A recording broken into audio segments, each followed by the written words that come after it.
Hello, everyone, and thank you for joining me for another restful episode of True Scary Stories to help you fall asleep. Today, we are going to be reading stories about the paranormal and about haunted houses. So without further ado, lay back, relax, and enjoy these true scary stories.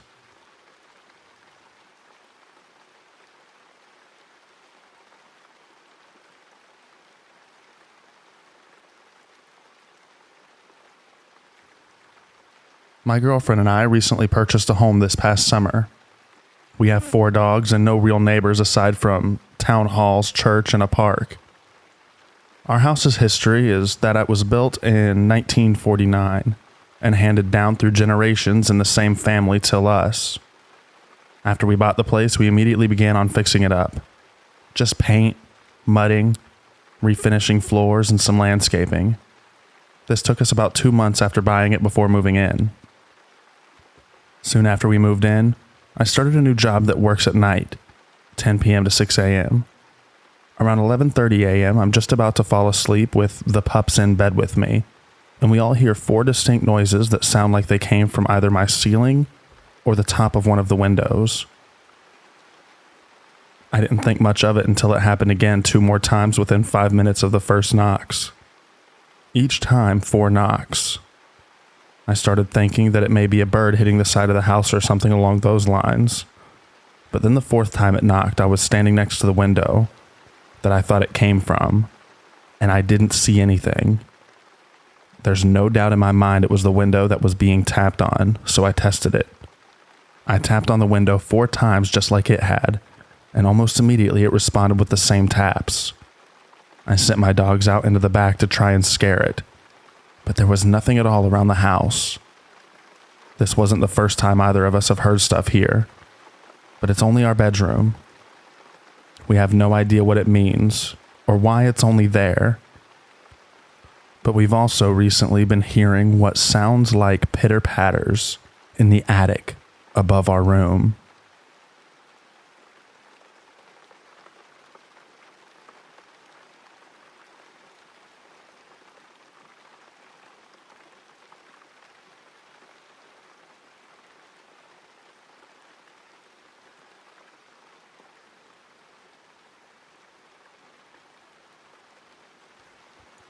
I believe my house is haunted. For starters, this house has been in my family since I was a baby, really. The house that I'm now living in was recently owned by my papaw, as in my mom's dad, and this was even his childhood house. He passed the house down to me and my now husband around February of 2021. Now keep this in mind. I've always had a close bond with my papaw ever since I was born. My mom even told me soon as I was born that I had him wrapped around my finger. He soon passed away peacefully in his sleep at his farmhouse, close to this one, in early May of 2022. Me and my husband believe that there are probably 2 spirits in the house. My great-grandfather Mick, as in my papaw's dad, and of course my papaw. Now for the ghost experience. At times, I can hear disembodied voices from the back room area where we don't have a TV at all. And another common one is either 1 to 2 kitchen cabinet doors will always be open randomly when we always have them shut after being used, along with some kitchen drawers open as well. And another one that happened a few months ago is our bedroom door slid open by itself, since our bedroom door is those old sliding ones. But the one that gets me the most, at times, is the back door being unlocked by itself. And we always have it locked, especially me, since I'm a housewife. And I always have that door locked, and my husband even says at times it opens by itself when I'm not around. And now for the most creepy / sweet one for me would be ghost cats. Yes, ghost cats. Back in July, 3 of our boy cats passed away unexpectedly. And now, every once in a while, I can sometimes hear one of the boys' cats meow from the room where they were always in.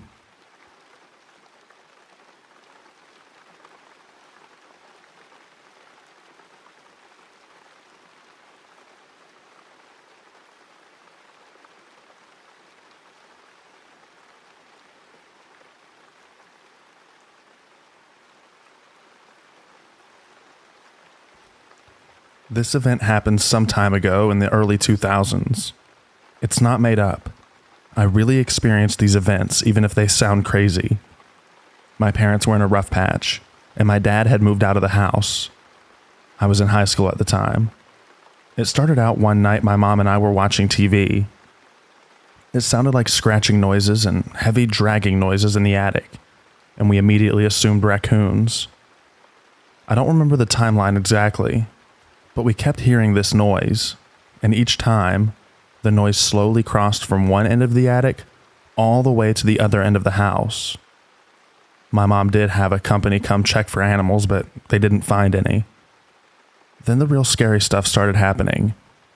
I was asleep one night and woke up to a figure next to my bed. The best description is a shadow person. I slowly grabbed my blanket and covered myself up with just a peephole to watch it.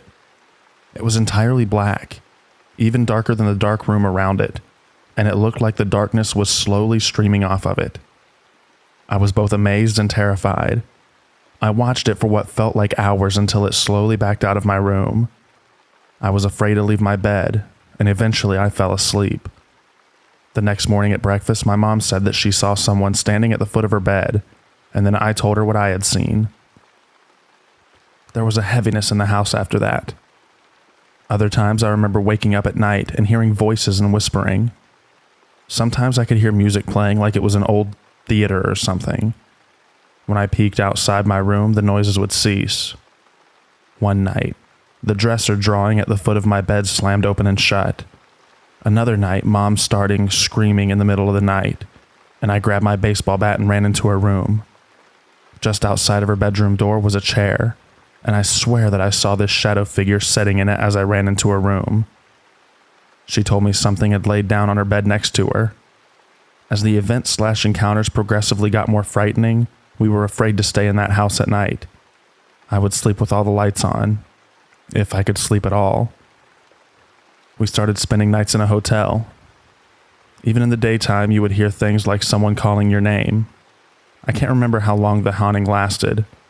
I'm guessing at least 3 to 4 months had passed, and my mother was tired of being afraid in her own house, so she had the house blessed. Sometime in the next few days, my mom was heating up a cup of water for tea in the microwave, and it exploded in the microwave. I asked her how long she had put it in the microwave. Then boom, these loud scratching sounds ran down the walls around us. A dark mist filled the house. The voices and whispers all around us. My mother and I grabbed each other's arms in horror. All of these sounds were happening simultaneously.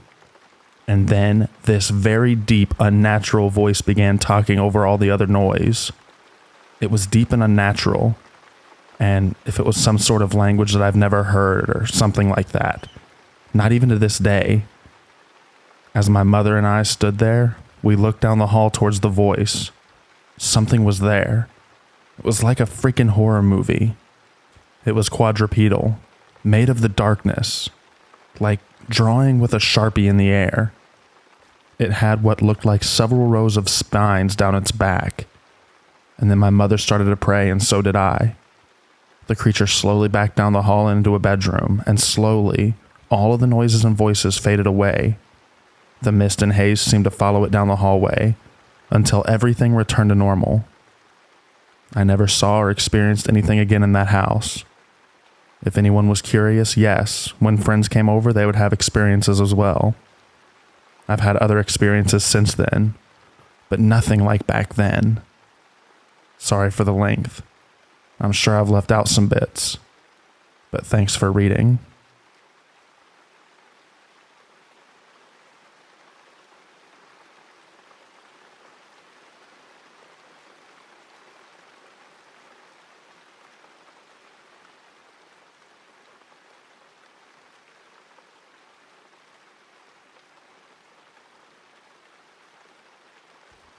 I no longer live with my parents, but ever since I was young, I've randomly heard this weird sound at my parents' house.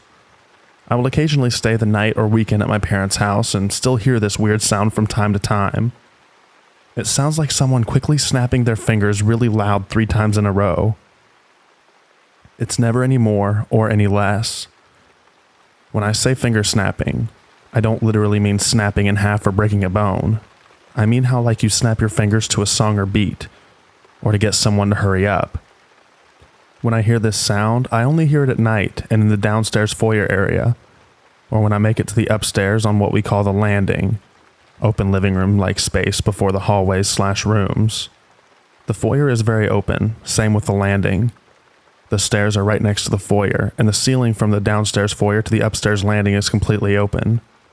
From floor to ceiling, it's a good 24 feet. So there's some echo in that area. I don't hear this sound often, but when I do, it's always at night and when I'm alone. Sometimes it sounds close to me, and sometimes it doesn't. When I hear this sound, it gives me a feeling of panic and adrenaline, like I need to get out of there. Last week, I stayed up the night at my parents' house. It was around 2 a.m. and I was downstairs watching TV in the living room. I went to go to the restroom and heard this sound again. The downstairs bathroom is in a small hallway that separates the downstairs foyer from the living room. I don't know why, but this time, it scared the absolute crap out of me. Like, I didn't even go to the bathroom.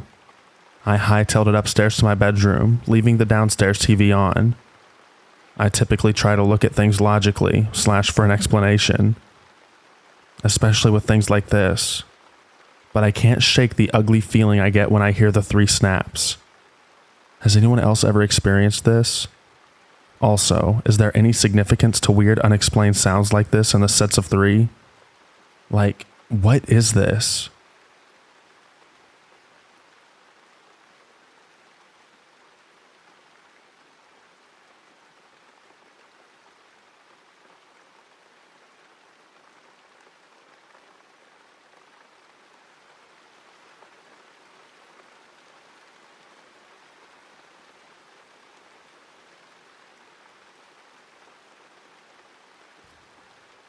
About 6 years ago, I was living in my old house. It was a quite big house, and it was about a 5-minute walk to the beach. My mom was pregnant at the time, and I was around the age of 12. Me and my mom were sat in the living room watching TV and talking about whatever. I remember suddenly having the strongest urge to stand up and walk to the bottom of the stairs. I can't describe this feeling, but all I knew was that I had to get up and look. So I did. Looking at the top of the stairs, I could see a man waving at me. He was wearing a long black coat and had long messy hair with a beard. My mom came to see why I had randomly got up to look at the top of the stairs. I don't know why I did this, but I waved back at the mystery man. Lil, why are you waving at nothing? Mom, I'm waving at the man. Don't be rude. What man, Lily? There is no man up there. My mom was obviously confused, but knew this wasn't a prank. She phoned my dad straight away, and he told her to go straight to his mom and dad's house. The scary part about this whole situation was a week prior to this, my dad experienced sleep paralysis. He was in bed and about to go to sleep until he heard someone's heavy footsteps coming upstairs. Me and him were the only ones home, and he knew that I was asleep. He then saw the man that I had seen walking into his room, and he went to get up to make sure that I was safe.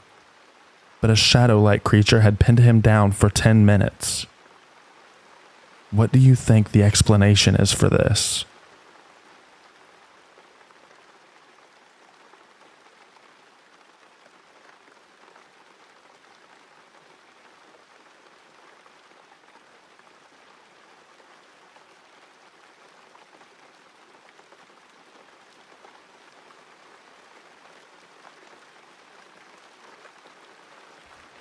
Okay, something weird happened last night. I had a deep conversation with my mom, which was basically her lecturing me for 30 minutes. I was having a silent meltdown while we were talking, and I had the urge to say what I wanted to say to defend myself. But I couldn't because I believed I'd cry. Then, 3 to 8 minutes later, after she went out of my room, I heard dogs outside barking. And I just laid there, hopeless. And I questioned my existence. Like, literally, I did. I heard my family outside and my mom was like, "What's that smell?" I overheard her saying she smelt flowers and that the living room door opened itself. Really, I couldn't care less. because I also smelled something like that 2 years ago. Anyway, I was in my room wanting to cry while listening to their murmurs from our living room.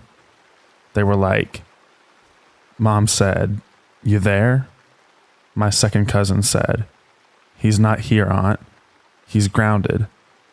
Mom, what? No one opened the door?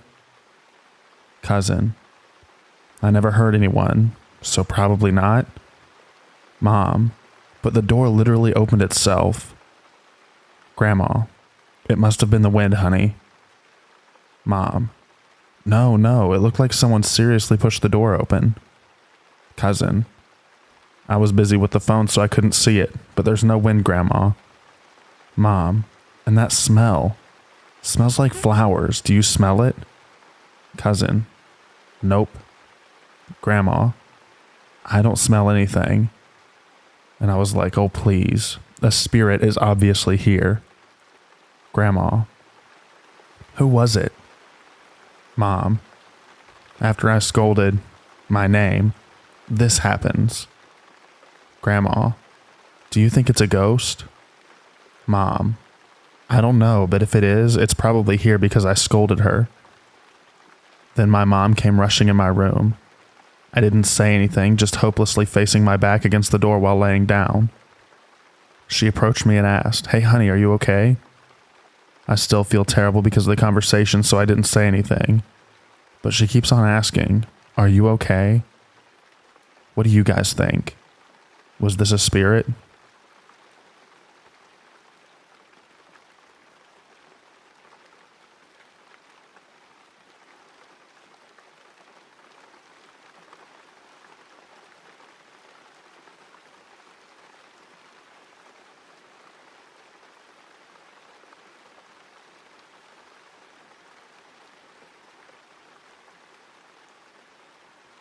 When I was in university, I lived in an older house that was built beside a church. The house was over 100 years old, but unsure of the actual age. I lived in the basement and had a few housemates. We didn't know at the time that it was built on a cemetery. That was discovered shortly after I moved out. Weird things would happen in the house, but I'm still not sure if it was haunted or just purely coincidental. I would hear footsteps above my room late at night, and when I would ask the next day who was in the kitchen at 2 a.m., my housemates would say that they never came downstairs at all. My one housemate had a cat, and the one day we were in the kitchen, the back door opened by itself and the cat walked in. I did see what I believe was a shadow figure in that house. I had a bookshelf beside my bed and had a Buddha statue on top of one of the shelves. In the middle of the night, there was a huge bang, and when I woke up, I saw a black figure jump from the bookshelf to the floor and run out of the room.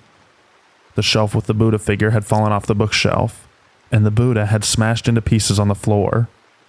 I thought at first maybe it was my housemate's cat that had somehow knocked the shelf off. But the next morning when I told my housemate what happened, they said the cat had been locked in their room with them all night. Shortly after that, I moved out. The house was owned by the church, and there was a parking lot in the backyard. The church was adding an addition, and had started construction and digging up the parking lot behind the house. During the construction, human remains were found, which obviously halted the construction until it was determined why the remains were there. It was found out that before the house existed, a small cemetery had been on that land. At least 30 skeletons were found, and not sure if they were able to determine the identities or why they were buried there. For some reason, when the house was built, it was decided to build on top of the cemetery, and the records of the cemetery's existence were either lost or forgotten over time. Not sure if other housemates had experience there. It was a creepy house, and I remember them mentioning hearing things at night and not liking to stay there alone. I'm unsure if it was haunted, but weird things definitely did happen there.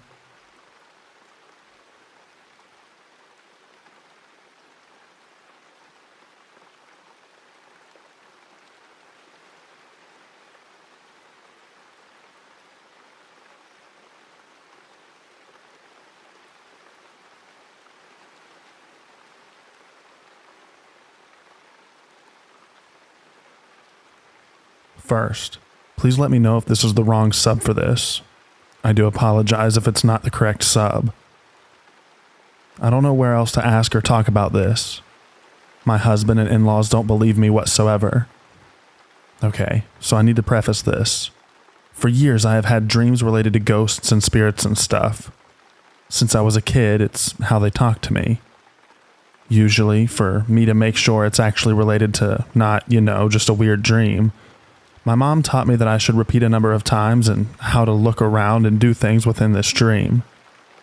Okay, so this particular dream has always related to a mirror in my mother-in-law's house. The mirror itself has always given me creepy vibes, and I've seen like a dark shadow over it at night. But in the dream, I am in front of this mirror, and my reflection is doing things separate from me. It gives me a sinister smile, and then it usually does something graphic such as slitting its throat, skin being ripped off, or other things. This has been happening for I'd say 2 or 3 weeks. I know the house was originally my husband's grandmother's that my mother-in-law inherited. It was built in the 50s or 60s, and pretty much the house is still original save for the bathrooms being updated. The mirror itself is in the dining room, but not directly facing a door or window. But you can see some of the bathroom in it. So I'm not sure if that's the cause. When talking to my mom, she told me she thinks either the mirror is haunted/cursed, or has seen things and may be trying to show me. But my husband doesn't believe me whatsoever, and says that the mirror was bought from a store, but that doesn't mean much. But I don't know. Help?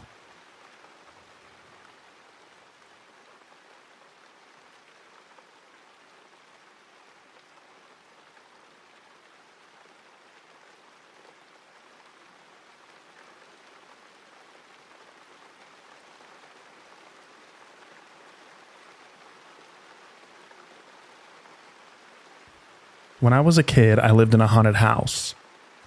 I'll preface this by saying I'm generally a very rational person and I'm a very skeptic person by nature. I didn't grow up in a family that was religious or into the supernatural. And if I hadn't experienced these things myself, there's no doubt in my mind that I wouldn't believe in it today. Our house was built in 1912. On the outside, it seemed like a totally normal house. The moment I stepped inside that house, I felt uneasy and I couldn't explain why. My sister and I shared a room upstairs. I was sitting on my bed in my room one day, facing the doorway. It was one of those accordion doors that would click closed, and there was a space of about 2 feet at the bottom where it didn't reach the floor. It was only my mom and I home at the time, and she was downstairs. I heard the floor creak outside my door in the hallway, as though someone was walking into my room. Then I saw a white mist-type figure pass by my door. At first, I thought it was my mom bringing laundry upstairs, and I waited for her feet to appear under the door, but they didn't. I went and peeked under my door to see who was in the hallway, and there was nobody there. There was no wind, and no way it could have been a curtain blowing. I definitely saw something pass by my door. Another day, I was in my room alone again. My family was downstairs in the kitchen at the time. There was a wardrobe by the door that had a lamp on top of it. I was just sitting on my bed again, and all of a sudden, the lamp started to violently rock back and forth. It scared the crap out of me, so I immediately ran downstairs, and my family could see that I was scared and asked me what was wrong. I told them what happened, and they all looked at each other. I discovered later they tried to protect me from knowing any of the paranormal experiences that happened there. Another day, my sister and I were in the living room. It was summer, and we had one of those window air conditioners in the kitchen window. My dad was just finishing building a detached garage outside and had turned the breaker off so that he could finish wiring the electrical to the garage. There was no electricity at all in the house. We were just sitting there, and all of a sudden we hear the air conditioner turn on. My sister and I looked at each other and ran outside. My parents asked us what was wrong, and we told them how the air conditioner turned on by itself. My dad said that's impossible. There's no electricity going to the house. We had no explanation for how it turned on. Another day I was in my room, and we had one of those big fans that sat on the floor. My sister would always yell at me for leaving it on when I wasn't in the room. On this day it was really hot, so I purposefully left the fan on. I went downstairs to have a shower. Only my mom and sister were home at the time. I came back up to my room and the fan was switched off. I immediately felt uneasy because I knew I had left it on. I asked my mom and sister if they had gone upstairs while I was in the shower, but they hadn't. No explanation for how it turned off. This was back in the days where we would record songs off of the radio on cassette tapes. One day I guess I forgot to press stop while recording and had left the room. When I listened back, it sounded like a man and woman arguing on the tape, but couldn't quite make out what they were saying. There was no one in the room at the time. When I would go to sleep at night and the lights were out, I would see what I now know were probably orbs, but at the time I had no idea what they were.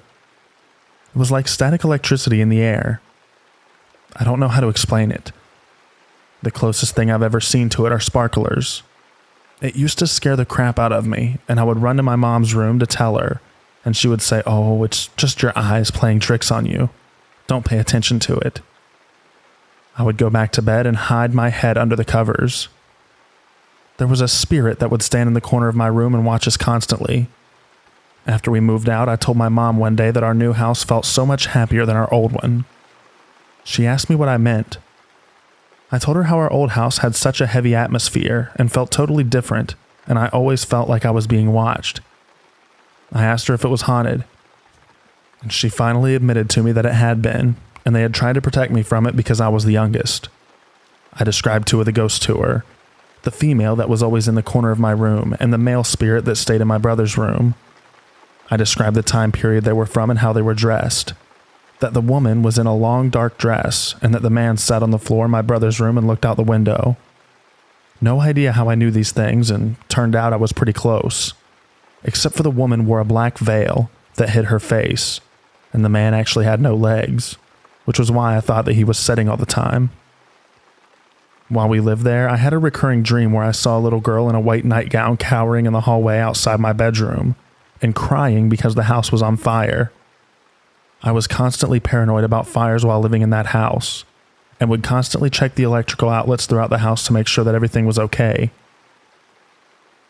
After we moved, I worked at our local library, and there were tons of resources about the history of the town. Turns out, before our house was built at that location, there was a hotel that used to stand there in the late 1800s that had burned to the ground, killing several people. My dad was the only one who didn't have experiences while we lived there. My mom had the most experiences, and I think at first he started to think that she was losing her mind. It wasn't until my siblings and I started to tell him about our experiences, and specifically me with the lamp incident in my room, that he started to think something was actually wrong with the house. My brother worked late nights and would get home around midnight. He would walk through the dark house to get to his room and would often hear someone calling his name. He thought it was our mom, and would go into her room to see what she wanted, only to find her asleep. Eventually, he would rarely sleep there. He would sleep at his friends' or his girlfriend's houses instead. My sister and I shared a room. We had the female ghost dressed in black veil who would stand and watch us in the corner of our room. One night, my sister woke up to find someone sitting beside her on her bed holding her hand. She thought it was me and asked what I was doing. No answer. She looked over at my bed. I was there, sound asleep. She looked back and the figure was gone. To this day, she sleeps with her head under the covers and her arms tucked under her. My mom had multiple experiences. I'm not even aware of all of them, and honestly, I don't want to know. I know she said there were at least 5 spirits in the house, plus others that would pass through. In our basement, we had an old cold room, and this apparently is where the spirit portal was located in our house. Not sure why it was there or how it got there, but I think previous residents had dabbled in things that they shouldn't have. As I said previously, there was a hotel that had burned down at that location, killing several people. I think previous residents could sense the presence of these spirits and dabbled with Ouija boards or seances to contact the spirits, and ended up inviting dark entities. Just a theory, but I believe people who lived there before us made the situation worse. My mom is very sensitive to spirits, and had experiences with all of them, I think. The woman in black was a protective spirit who would communicate with my mom quite a bit. I believe that spirit protected me from the other spirits also. My mom was walking down the basement one day and she lost her footing and started to fall. She suddenly felt hands on her chest and pushed her back up to an upright position. She never saw anyone, just felt them catch her as she fell. Another day, she was vacuuming in my brother's room when the phone rang. She ran downstairs to answer it, and while she was downstairs, she heard the vacuum start up and being pushed across the floor. She ran back upstairs, but by the time she got there, it had stopped. She was the only one home at the time. We had so many issues with phantom calls in that house. This is before cell phones, so we only had a landline. The phone would ring constantly and nobody would be on the line. Or we would hear static, or as though there was a muffled voice on the line, but we couldn't make out what they were saying. I don't know how many times we had the phone company come to check it out, only to find nothing wrong. Then it escalated. My dad would get up to leave for work in the middle of the night, and just after he would leave, we would get a call where the person would say, "I saw blank leave for work." This freaked my mom right out, so the police became involved to try and trace where these calls were coming from. We had to keep track of the time the calls came in, what was said, if anything, etc. They never were able to trace the calls. We moved shortly after and had the same phone number. The calls stopped as soon as we moved out, and we never had issues again. Before we moved, my mom was really worried that they would follow us. The woman in black was very religious, and my mom had an old Bible beside her bed. One morning, she woke up to find the Bible open beside her on the nightstand, and these words were highlighted: "And this house will be my home forever." Thankfully, they didn't follow us. I'm very sensitive to spirits and have had other experiences throughout my life, but that will be for another day. I hated that house and was so happy to move. I'm grateful for the experience though, because now I know our spirits do continue on after death, just in a different way.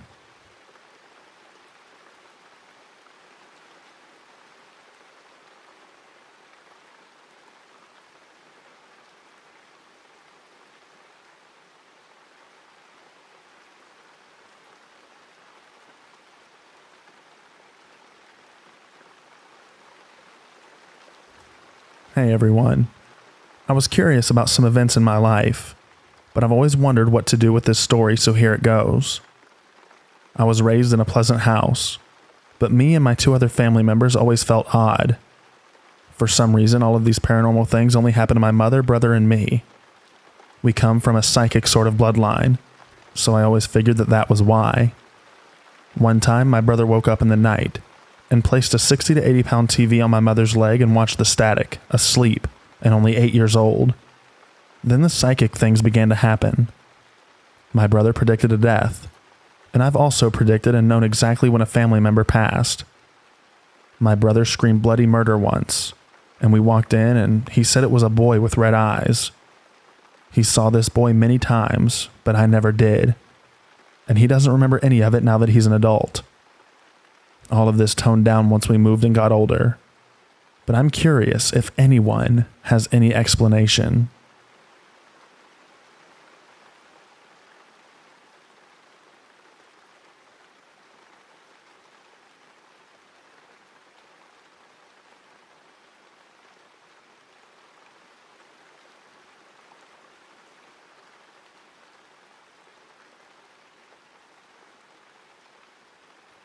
This story I'm about to tell is the first spooky experience that I can remember as a child.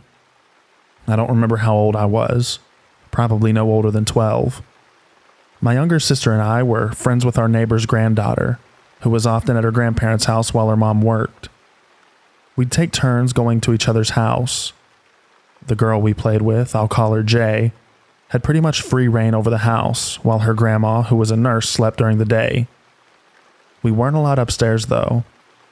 This house was like my parents'. Jay's grandparents were the first owners. They were very good Christian people. Jay had a rough childhood and was a pathological liar. We had a lot of drama between the 3 of us. One day, while Grandma was sleeping, we decided to sneak upstairs. There were at least 3 bedrooms, beautifully decorated with antique furniture and decor. We decided to each pick a room and pretend it was ours and play house. We even had some baby dolls to play with. After a while, I began to feel uncomfortable, and like I was being watched. I met back up with Jay and my sister, and told them that I didn't feel comfortable up there. My sister felt the same way. Jay told us that when she was younger, they heard voices from upstairs. It was hard to know when she was telling the truth, though. Regardless of whether she was lying, all three of us felt freaked out upstairs. We decided to go downstairs and never played upstairs again. Every now and then I'd look up at their upstairs windows from my house and just get this awful feeling of dread.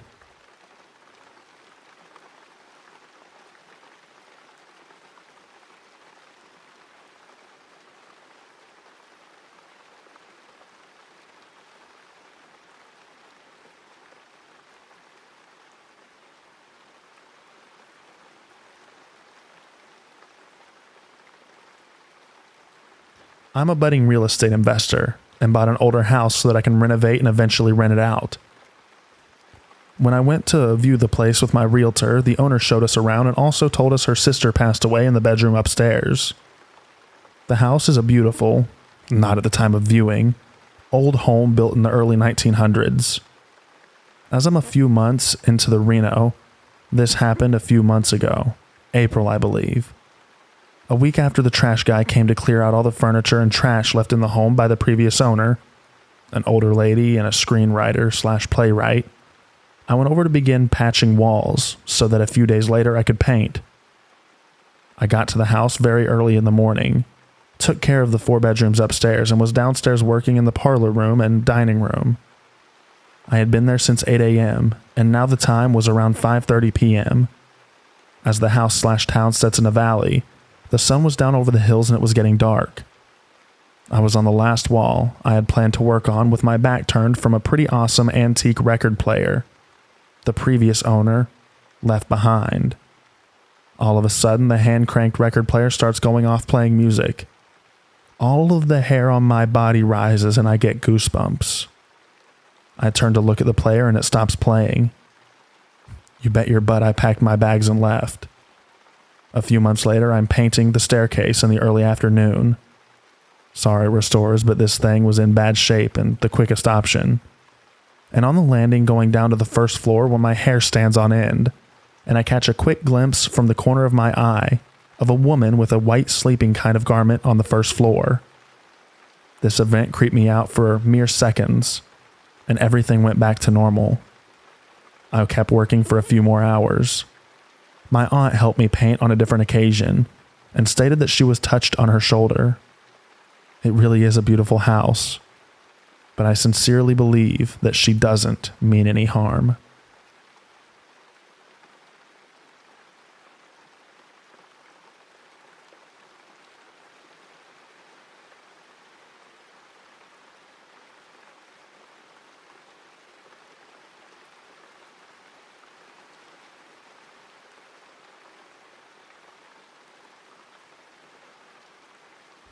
My grandmother and her family used to live in a small area in Tennessee. Her parents, siblings, and she moved into an old farmhouse in the 50s. I asked her how old she thought that the house was, but she said she didn't know, that it was definitely old. In the night, they would hear a door open and shut in the house all night long and the sound of a cat screech. Finally, her dad had enough and removed the hinges and replaced them with leather hinges to see if that would stop the door from opening and shutting. It didn't. It still kept doing it. Opening, shutting, and the sound of a cat screeching. Also, under this house was enough room for her and her siblings to play underneath. The house was set up high on stones. There was no skirting under the home and it was just open. Someone had tried to build a cellar but never finished it to connect to the home. On the ground, every day they went down, they would find balls of long hair that looked grayish. Woman's hair. And underneath the hair was coins or change. They would just toss the hair and get the coins. Again, no explanation for this. One day, Grandma's mama got sick, so great-great-grandma, which was my grandma's mom's mother, came over to help with the kids and help her daughter. Interesting side fact was that great-great-grandma was Cherokee, but she would never ever admit to it if asked. She would always claim Black Dutch. She was terrified of being taken to Oklahoma to a reservation. Anyway, great-great-grandma only stayed one night and got ready to leave before the sun came up. Grandma said her mama asked why she was leaving, to which she replied, I seen a man and his wife pass through the dresser and into the wall. The wife was missing her head. I ain't staying in this house. She left and never came back to the house. Across from the ranch where they lived and across the road was an open field. In the field was a large 3-story home, a rancher-type house. In its heyday, it must have been beautiful, but now it looked weathered. The paint was peeling and just looked like it had seen better days. Every night, on the top floor, in one of the windows, everyone saw a candlelight flickering. Grandma's dad was curious, and one day, during sunlight of course, he walked over to the old house to see where the light could be coming from, if anyone was living there. The kids came along. Great-grandpa walked inside.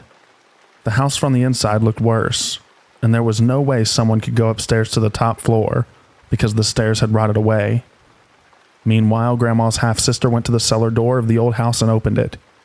Down in the cellar was an old, tacky-looking man, and he looked up and said to her, "Come on in."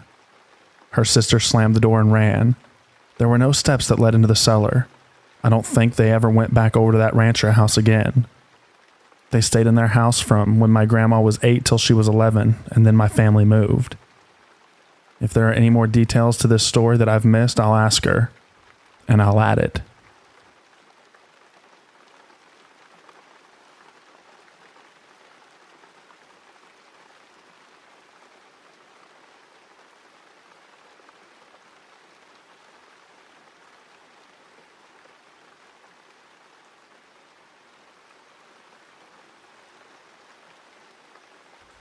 I think my house is haunted. A few weeks ago, I was cleaning my house. I cleaned my room first and went to clean the living room and the kitchen. It was past midnight because I used to sleep during daytime and do house chores at night. When I entered my room, part of the floor was soaking in water. There were no leaks anywhere, not even from the roof or from the floor. The water is clear, like someone intentionally spilled the water on my floor. I don't remember bringing water inside my room when I was cleaning, so I'm still curious until now where that water came from. By the way, I also have no pets, and I live alone.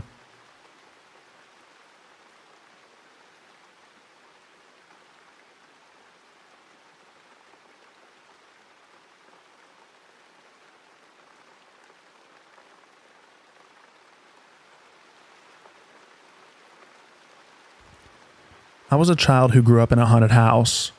It usually begins with a gut feeling that something's off. Then voices and whispers, seeing things from the corner of your eyes, things being moved, feeling things touching you or coming extremely close, being woken up at a certain time every night, etc. All this time, the entities are drawing energy from you and getting stronger. Eventually, it'll come to a point where more things happen. How extreme can vary. One thing you should know, there are ghosts that don't mean you any harm and will coexist. There are even helpful ghosts who will take care of you in the house. Unfortunately, there are also mean-spirited, tormented ghosts who refuse to share their space and will try to remove you from it however they can. One suggestion I give you, make a circle of salt around your bed. Don't break the circle. This circle wards off spirits from going into your circle, so as you sleep, you are protected. Best of luck, everyone.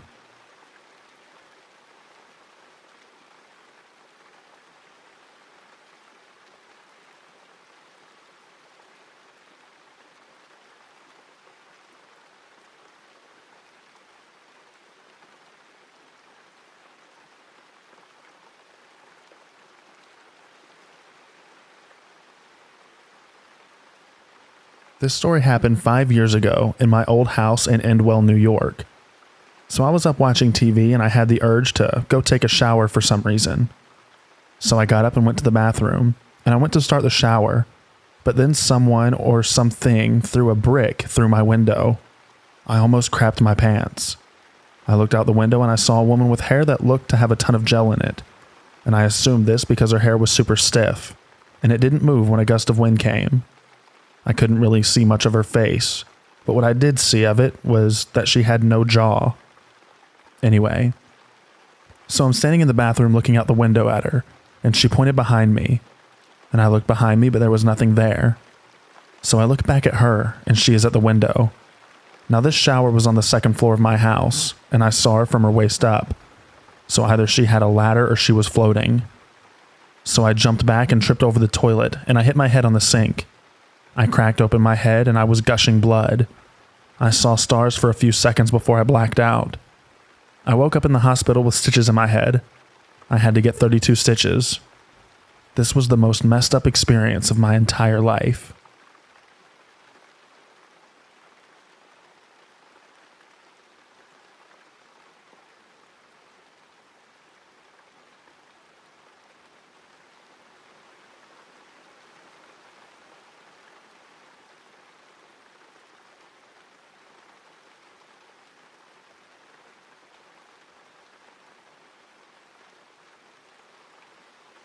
To begin, I must tell you about my house. It's a brick farmhouse built in the 1860s with a fairly decent plot of land with it. I did not move here at a young age.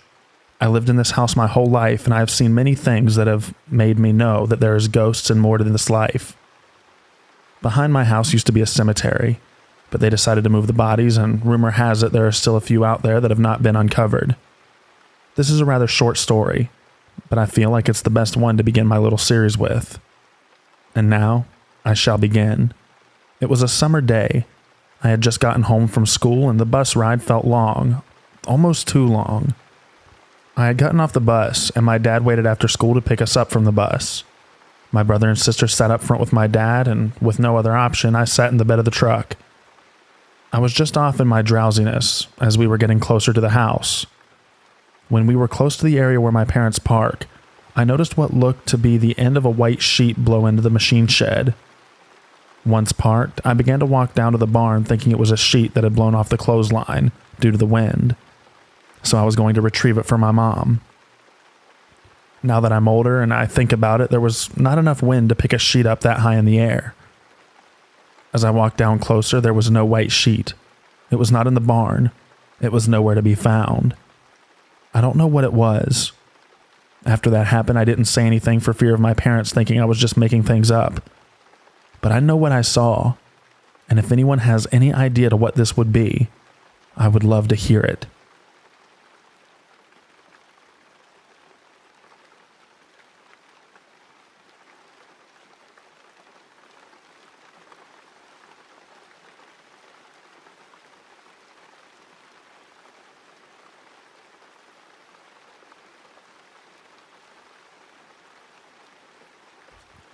My sister has been seeing things in our house. At the corner of her eye, for example. My mom and her were downstairs sitting on the couch, and there was a knife and lemon on the kitchen counter. And mind you, nobody was in the kitchen. Suddenly, it sounded as if a knife fell on the floor, and they checked, and the lemon started spinning around. My sister also experienced some sort of PTSD episode. She was on the phone with my mom, and she said it sounded like she was crying, like how she used to cry to us before. My sister then opens her door and sees that my mom is fine. Another time was when my sister came back home from school, and she heard my mom's voice upstairs saying, "Hi, how are you?" About an hour later, my mom comes home. My sister was the only one at home, so who called her name? Our house always feels so weird, and I've also experienced sleep paralysis here many times. What should we do? I feel so scared to sleep in my own home, and if my sister is hallucinating of some sort, what can we consider doing to be calm about it?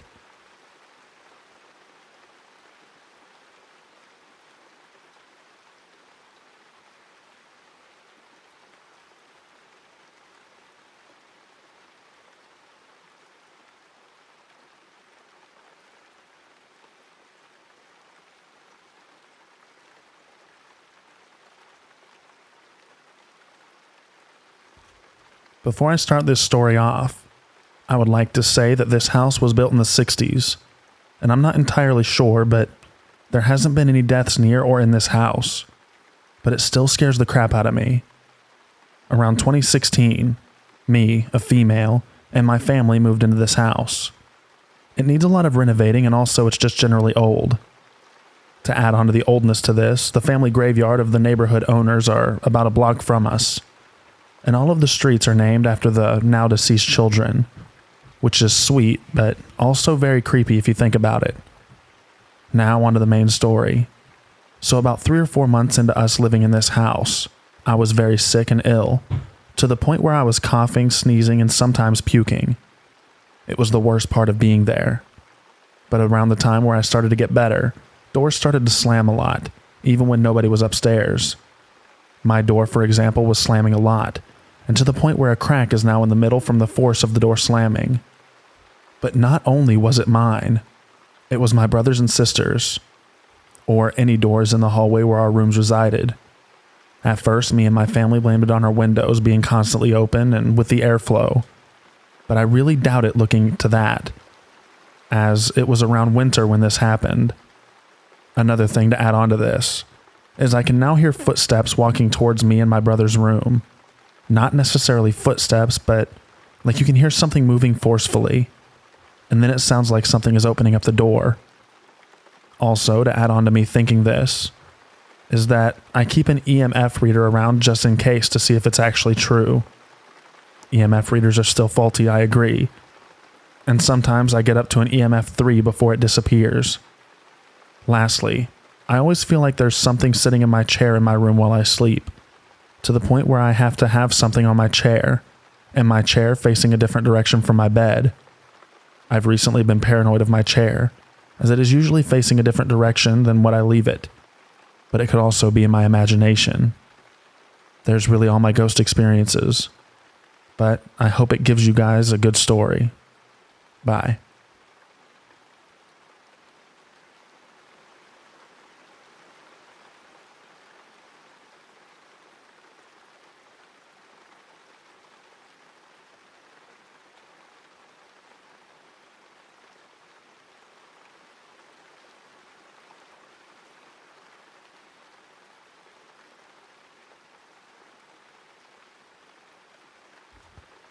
I can see ghosts, and I happen to have 8 ghosts in my house. But this is just the story of one. I've lived in my current home since I was 2 years old, and it just so happens that moving into this house is my first vivid memory and my first ghost encounter. The house was built in 1930 and has only had 2 families living there before us.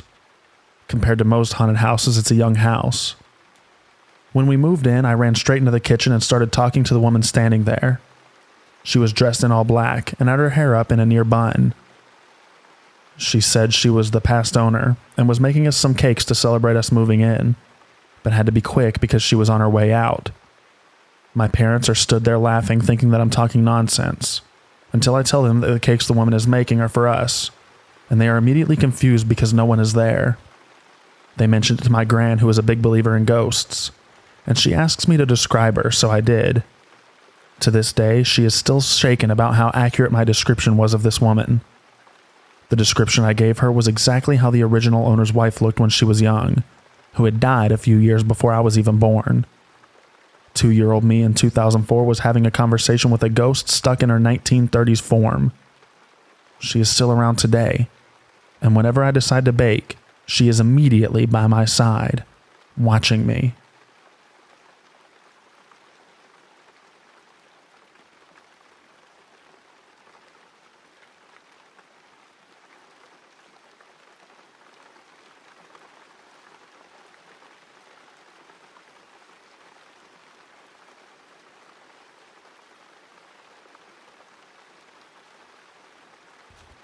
For a while, I've known there was a spirit in my house. We respected each other and nothing bad happened. I did a Ouija board recently and found out I have not 1 but 2 spirits in my house. They're both siblings. One is called Emily. She likes to play around and the other won't tell me his name. He has this rage that won't go away and he threatens me. I've asked how to help and he said he wants to possess me. Emily doesn't though. I asked him why and he said mommy. Both have been really angry today. I asked Emily how I could help and she said daddy. I'm presuming they're still kids who want their parents. I've gone into full pagan mode to protect myself. Crystals, veiling, grounding, etc. I think they're just scared kids, but I can't risk getting hurt. I don't mind them being here as long as they are peaceful. How do I help them without getting possessed or hurt?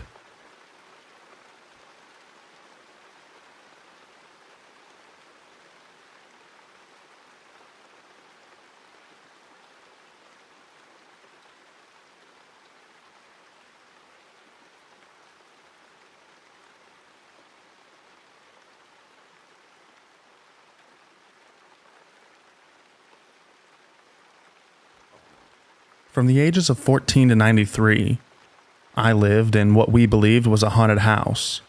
Me, my mom, sister, and brother. We all experienced a range of stuff, but my direct and indirect experiences included. Items would go missing frequently. I noticed particularly my makeup products. Smoking items would fall off the bed, and I would find them down the hall next to the bathroom. I brought my laptop and charger into my mom's room, sat on the bed with the charger on the floor, went to get it, and it completely vanished. No one had come in or out of the room, and I couldn't find it anywhere and had to buy a new charger.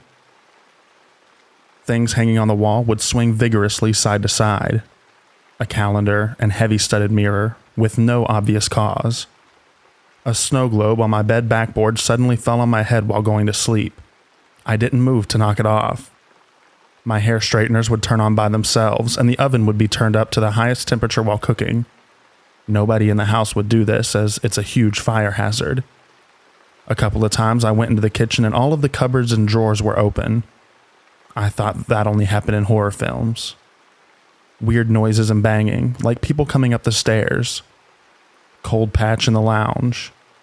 My mom was in the kitchen in the middle of the day, heard a groaning noise, turned around and saw a shadow figure in the hallway. My sister woke one night to see a girl in robes standing in our bedroom, looking down with long hair covering her face. My cousin also saw something of a similar description once, but I can't say for sure this case was true. My sister got out of the shower to find 666 written on the mirror 3 times. I tested writing stuff on the mirror before and it never condensated. But this writing was clear, like something had just done it. I'm very scientifically minded and always try to debunk stuff with something plausible before claiming spirits or some other unknown energy. But the stuff that happened I could not explain. The laptop charger disappearing was a particular struggle to explain.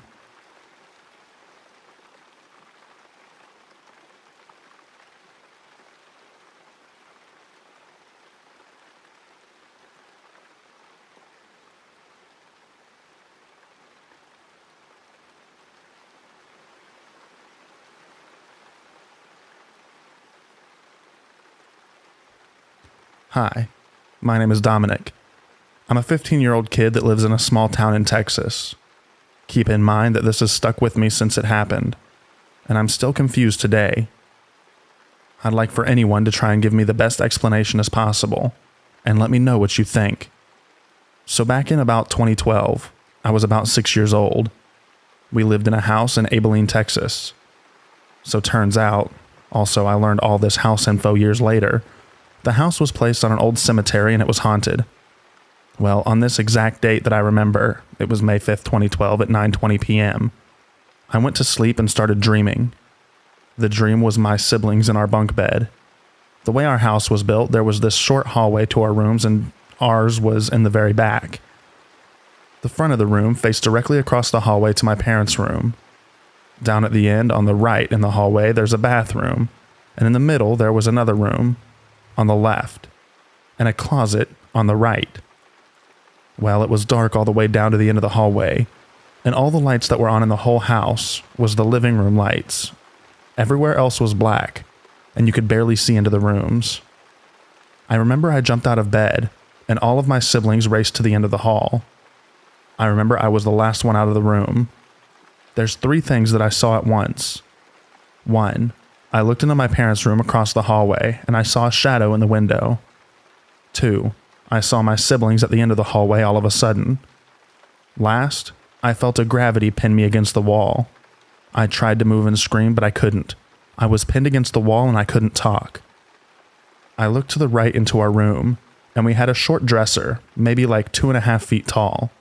And on it, we had a box television, like one of the big old ones. I was able to hear everything. The TV started playing this very disturbing but extremely clear-sounding orchestra sound. And on the TV, in a somewhat big green font, it said these exact words: "This was not an escape from your hell." I looked left into my parents' room and I saw the shadow again, except I saw it very slowly creeping up to the end of their room, and is across their room, staring at me pinned against the wall. I remember that I saw the shadow and I looked down the hall and they were gone. The light in the living room shut off and it was dead silent. Not a single thing was making noise. I heard a whisper. I can't remake what it fully said. It was something like, "I have blank, and it's over." And I spin my head to the area the shadow was staring at me still. And the moment I looked, it flew into my face, and the last image was a cloudy cloak and huge white eyes like pearls going into my vision. Once it got to a distance to where I saw black, I woke up. I was sweaty and it was disturbing. I didn't know what it meant, so I played it off like a normal scary dream. Then, exactly 4 years later, on May 5th, 2016 at 9:20 p.m., I for some reason remembered everything. Then I started piecing everything together, and I realized that it wasn't just a nightmare. It seemed more like the dead trying to communicate with me. And fast forward almost 10 years later, and I have no answers to what that dream meant.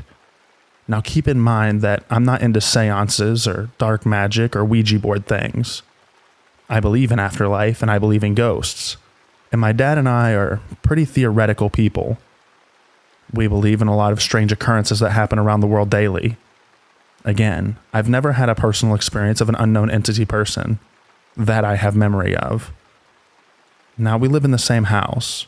Same year, but a few months later after this dream happened, my parents, including my siblings, swear that I would talk to and play with an unknown entity in our kitchen.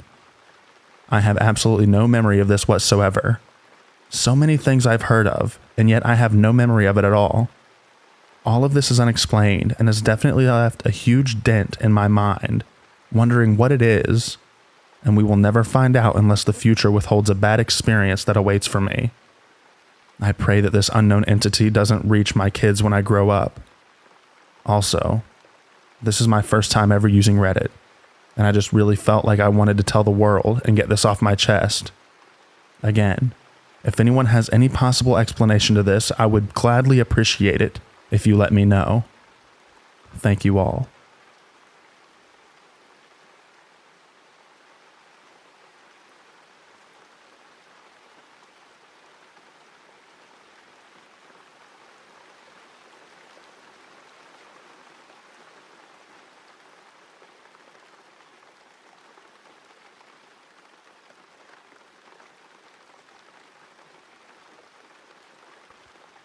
My new house is haunted, but I am the only one that experiences paranormal events. We moved into our new house about 4 years ago, to be exact. Ever since then, I've been experiencing weird events, and it only seems to happen to me. I've seen ghosts. I've had doors close on me, objects thrown at me, voices impersonating my family members when I'm home alone, objects moving, electronics randomly dying at full, items not being where I left them, furniture being moved across the room, and singing echoing throughout my house. I've told my family about these interactions, but they don't seem to have had any experiences themselves. I always blame it on my addiction to horror and paranormal stuff, and I blame it on the fact that my brain could be imagining it. But objects have moved, and physical contact has been made.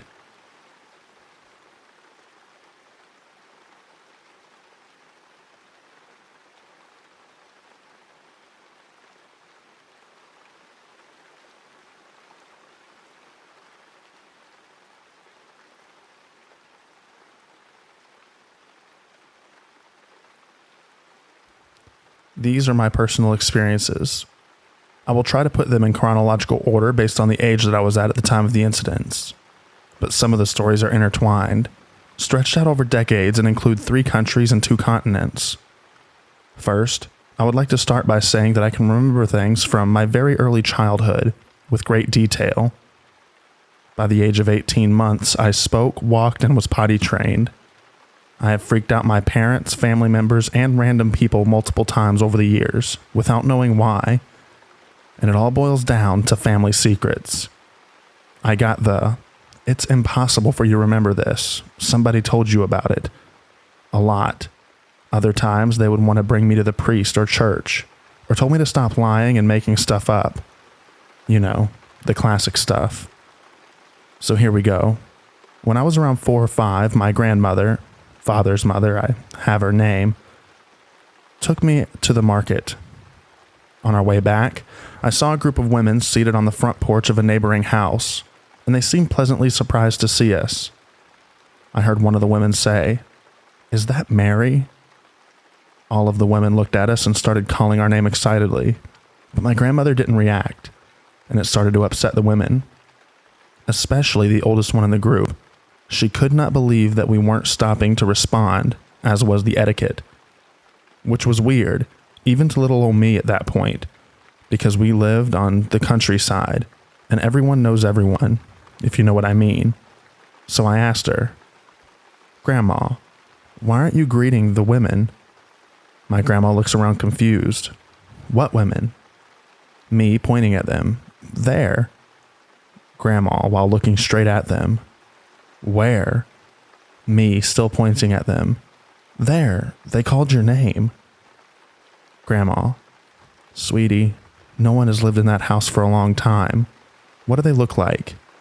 Me, "There are aunties and grandmothers." 4 to 5-year-old me describing the scene while my grandmother became more and more freaked out with every word that came out of my mouth. "And they wear black clothes." Before I could finish my sentence, she grabbed my hand and started running like we were being chased. When we arrived at the house, she was quite shaken. When my father came home, she immediately pounced on him and told him what I had said. She looked terrified. They started whispering for a couple of minutes. My father dismissed her completely. He even went as far as to yell at her that this is nonsense, and that 4-year-old me didn't need to be seen by a priest or a doctor. I never saw those women again, and didn't mention it again until about 15 years later. I left my country at the age of 9 and returned when I was 19. It was already a month after Grandma Mary's passing.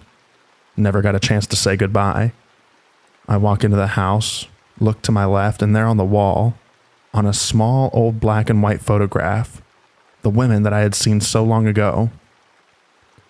I turn excitedly to my father, who was right behind me, and say, "Dad, look, that's the women I was talking about when I was little. The ones Granny freaked out about.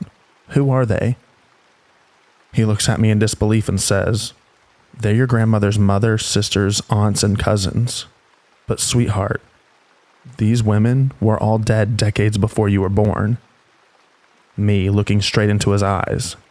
"I know what I saw and heard that day. You said this and Granny said that, and then you made me promise not to worry and upset her with this stuff. Dad, I need to tell you something." Me, "Okay." "Dad, your godfather, my father's old brother, says stuff like that, and he is schizophrenic. She was afraid that you were too." Me, "Dad, I'm not delusional or schizophrenic, and I have the paperwork to prove it. I've been in therapy the past 3 years, and I think someone would have noticed, don't you think?" Dad, "I don't know. Maybe you like to make stuff up like your mom. My mother was a narcissist and the reason I was in therapy, but we hadn't figured it out till that point yet. We just thought that she was a pathological liar." Me, "What else needs to happen, Dad, for you to believe me?" Boy, I came to bitterly regret asking that question. Part 2. We were renting a house near my grandparents. It was a new build. We were the first to move in, and to be honest, knowing what I know now, we were probably the reason that house has become haunted. Everyone that moved into that house after us had horrible things happen to them, from uncalled violence, divorces, and even people unaliving themselves. 7-year-old me playing in that house when I hear a voice telling me, "Your grandfather died." I turn to look at my parents when all of a sudden the phone rings.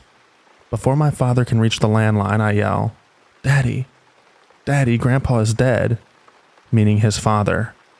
He looked at me dismayed and told me to bite my tongue. He picked up the receiver and said hello, and then he looked at me. His eyes became big, and the only thing he said while on the phone was, "When?" "Okay, I'll be right there." At this point, my mother comes into the room and asks my father what's wrong. He looks at her, looks at me, and says, "It was my mother. My father just passed, and she wants me to go close his eyes." They both looked at me, and I felt scared because I thought I was in trouble for saying it out loud. You see, Except for the voices and the people that no one else saw, there were times where I felt something invisible pushing me or tripping me as I walked. I told my parents, but I got the same response. I was lying and I was a bad child for making stuff up. The same year I was sitting in my room when I got a very overwhelming feeling of missing my older brother. I started crying and my parents rushed to see what was wrong with me. When I told them that I wanted my older brother, they looked at me with confusion and told me that I don't have an older brother, and they tried to explain to me that for me to have an older sibling, they would have to be born before me. I started screaming. I'm not talking about my younger brother. I want my older brother who is alive. The look on my parents' eyes was horror, confusion, and disbelief. They turn their backs to me and start fight whispering with each other. The few things I heard were, my dad say, "What did you tell the child?" Mom, "Nothing, I swear." Dad, "Stop lying. What did you say?" Mom, "Are you insane? I haven't said a thing to anyone." And then off course, they told me to stop lying and making things up. I stayed in my room crying. Why were they not believing me? Why? I felt desperate. I felt so alone. I begged with every cell in my body for someone, anyone to help me. And then it happened. It felt like a sensation of calmness washed over me. All those emotions of desperation, pain, loneliness, they all disappeared. And I didn't care if they believed me or not after that. She had attached herself to me and hasn't left my side ever since. She would be described to me years later by a psychic who I happened to meet through a friend. But that's another story. And yes, I have seen her. But that's also further down in the story. Here comes the part about the family secrets again. I have an older half-brother from my father. He is 15 years or so older than me. I also would have a younger brother, but my mother had a miscarriage. I found out the truth 2 decades later, after my father died from a close friend of his. Now I know you'll say this is not a ghost story, but trust me, this is all relevant. As I said in part 1, it's all connected. Things turned for the worse over time. It was as if rage was all that we felt in that house. No one was safe, not even visitors. Things would go missing or be broken somehow, and of course I was blamed every time. One day I was talking to our neighbor and landlord. He was in his late 60s, and a very lonely, peaceful guy, when I felt the need to check on my parents. Something told me to go back to the door. The door had glass panels, and you could see into the kitchen. The first time I looked, my parents were chatting, so I played peekaboo with them through the door for a few minutes and left. But something told me to look again, and what I saw was horrific. I watched as my father beat my mother with a hammer over the head, while she lay on the floor with her hands over her head. Blood everywhere, and I screamed so loud that my father stopped. But when he looked at me, what I saw in his eyes was not human. The neighbor ran to get me, saw what happened, picked me up in his arms, and rushed me to his yard. A moment later, I watched in horror as our front door was open and my father dragged my mother, who was a bloody mess, out of the house by the hair down our driveway. Outside the gate was a man that I didn't know, and he was looking at us, laughing his heart out and really enjoying himself. But nobody seemed to notice him. I thought to myself, what an evil person he was for amusing himself with our pain. At that point, the ghost looked to me like regular people. I couldn't tell the difference. I was 7, for God's sakes. After this experience, I shut down, and I didn't see any ghosts or hear any voices or whispers, at least for the next decade. But that all changed when I moved to America. Just to clarify, I didn't grow up in an abusive environment. I had a really great childhood, and I was a happy and content child. I was spoiled by my family and relatives, and even though we weren't rich, we were in a good place.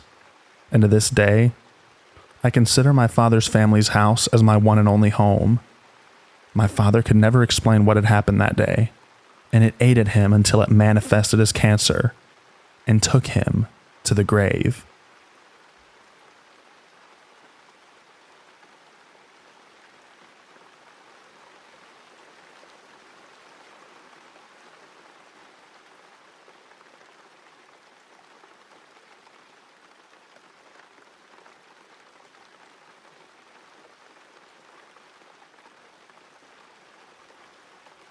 I used to live with my mom and her ex-boyfriend in a really big house. It was around 6,000 square feet, and it gave me bad vibes from the very start. Whenever I voiced it to my mom and her ex, they would just brush it off and tell me that I was just imagining things. They were always traveling and going places, while I had to stay behind because of my job. I was okay with this. I enjoy being alone. I was around 19, and after my friends had left for the night, I did my nightly rounds through the house. I would always check to make sure that all the doors were locked and the lights were all off. Once I made sure of that, I went to my bathroom to get ready for bed. My bedroom was the only one on the main floor. It was a 4-bedroom house, meaning there were 3 upstairs, one being directly over my room and a bathroom.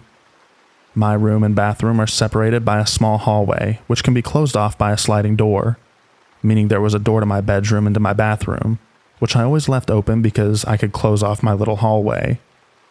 I start washing my face, and as I'm doing so, I hear what sounds like footsteps directly above me. I freeze in place and listen. They stopped. I shrug it off and continue. It's late, I'm just hearing things, and go back to washing my face. Then it happens again, this time a little louder. Again, I freeze. I know I'm not just hearing things, but what can I do? They stopped and I went back to washing my face. Then it happened again. I stop again, and then I hear and feel one of the loudest bangs that I've ever heard in my life. Imagine a 400-pound person jumping off a bed onto the ground. That's what I heard. I felt the rumble. If that wasn't enough, right after that, my bedroom door slams shut. I'm freaking out at this point and run into my room to grab my machete, thinking someone is in my house. I then run into the kitchen yelling, "Whoever is in my house, I will effing kill you." I have soap still dripping down my face onto the ground.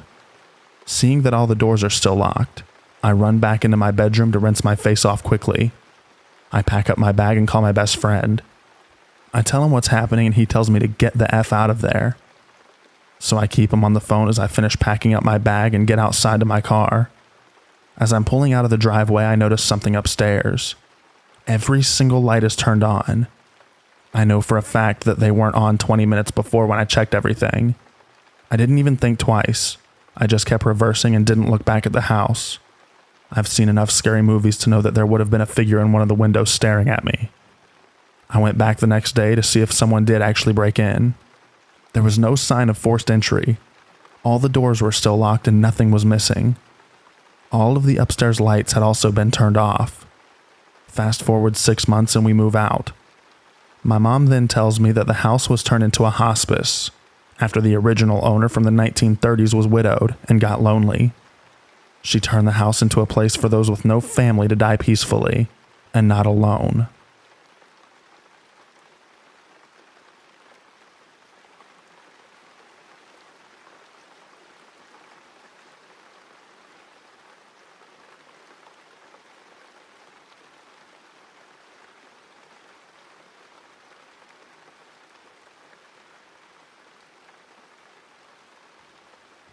I used to live in a haunted house. Here's some background. When I was a young child, about 10 or 11, I moved into a small country town. I've been there before and my parents grew up there. Everyone who lives there knows that the whole town is haunted, from the school and even the church hall. And once it goes dark, most people who live there go inside because you can see spirits walking in dark places. That's the extent of it. But the house I lived in has a spirit who likes to mimic voices of your loved ones, and even likes to look like them. It would only target me and my older sister, and only when we were home alone. I would wake up with bruises and scratches, same as my sister. One time I was home alone and heard my older sister call out to me from our room. I got up and saw her walk into our room. Just slightly, but I could still tell that it was her. I called her name, but she didn't answer, so I followed her in. I entered our room and saw it empty. I thought she was just messing with me, but she's pretty tall, so there wasn't anywhere that she could hide. Then suddenly I heard the front door open. I went down and saw my older sister with the rest of my family. This wasn't the first time something like this happened, and certainly not the last. Anyway, I moved out of there about 2 years ago, and I've never woken up with a random bruise or scratch again.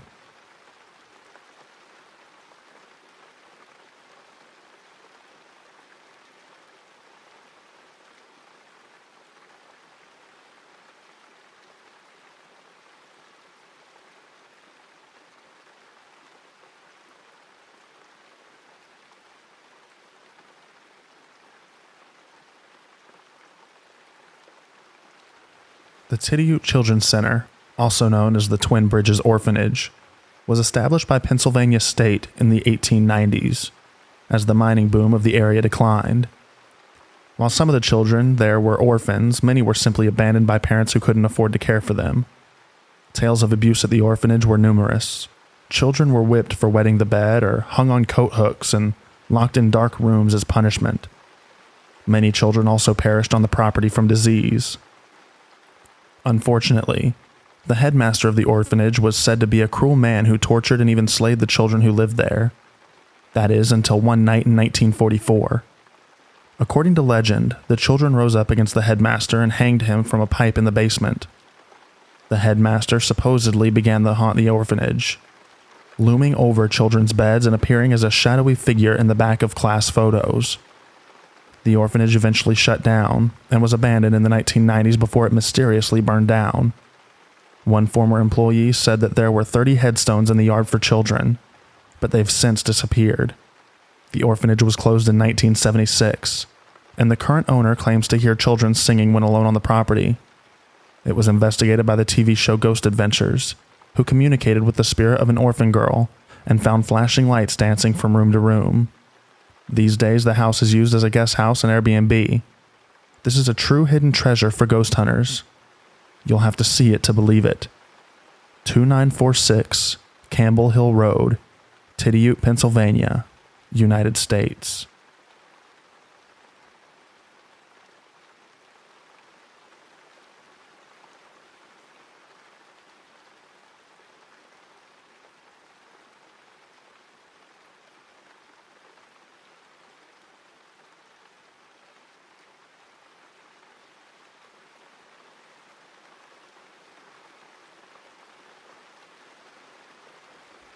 I'm going to share a story that happened in my previous house. In fact, I had a lot of encounters during my 12-year stay in that flat. The most eerie thing about that house has always been from the kitchen. The kitchen was designed in an inverted I shape, where there is a sink located next to the fridge. Hence, lights from the window is pretty limited. Anyway, my PC is placed in the living room, having my back facing a very big praying altar. My mom used to be an active member of a Centua. However, since my uncle who used to stay with us moved out and brought along my late grandfather's tablet with him, we always have a lot of strange sounds coming from the kitchen. Not forgetting, the talisman, which was stuck on the wall outside our house above the door, tore on its own after that, and I always tell my mom that the worship of idols seems to be empty, unlike how it was in our previous house in Bukit Merah. Many nights after my O-levels, I would stay up and surf the net, chit-chat, play games on my PC into the wee hours of the morning. And every single night, I would always have this strong feeling constantly that someone is staring at me from the kitchen. Every time I look back, there's nothing, apart from the stairs. There will always be this thud sound like someone placing the cup down, coming from the kitchen where my grandfather's tablet used to be at. Many times, I always thought it was my dad, as he sometimes will wake up in the middle of the night and head for a cup of water without switching on the lights. But every time I would check, my dad was always sleeping like a log. Once, which I thought was the worst, was when I was happily gaming away, with both my parents asleep. There was a loud bang that came from inside of our shoe cabinet.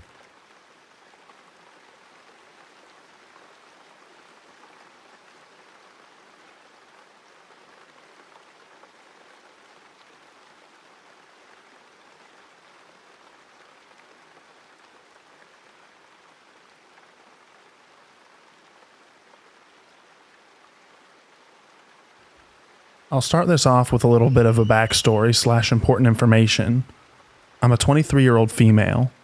I now have 2 kids, but at the time of this story, I only had one, a 2-year-old boy. We lived in a small 2-bedroom house. It was my son and I, my fiance, and our 2 cats. Now, I grew up in a small town with my grandparents on their farm. The property they lived on was infested with bad energy, evil spirits, demons, etc. I don't know why they stayed in that house so long. In the early 2000s, their barn burnt to the ground, killing many of their horses. It was ruled spontaneous combustion. It was assumed there was some tightly baled hay that must have had bits of moisture in the middle and it caused the fire. They rebuilt in the following years.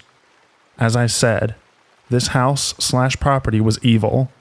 Shadow figures, horrible nightmares, weird animal deaths, and so much more. I got out as soon as I could, and years later I ended up in the house that this story takes place in. It was summer of 2019. We had just bought a pool for our backyard, and we were so excited to use it. We filled it up that day, and I got a text from my grandparents later on letting me know that they were moving about 6 hours away, and that the nice California king-size Tempur-Pedic bed from the guest bedroom was up for grabs. I told them that I'd love it, and so we went to grab it. Totally interrupting our swimming plans, but that was okay. Bringing something from that house into mine was the worst mistake I've ever made. That night, we woke up to my 2-year-old son screaming from his room. We ran in it, to find him sitting up in his bed pointing to the front of his room. That's where we found a puddle. A 3-foot by 2-foot puddle of water on his floor. It was summer, and there was no rain, but we checked the roof and walls anyway for any type of leak.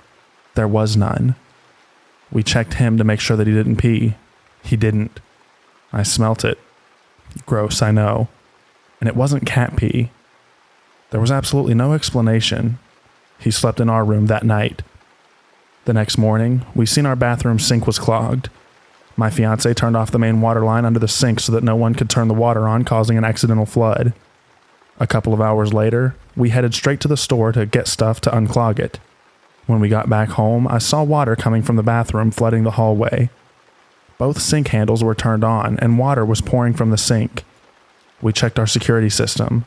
There's no way someone broke in. That's when I started freaking out.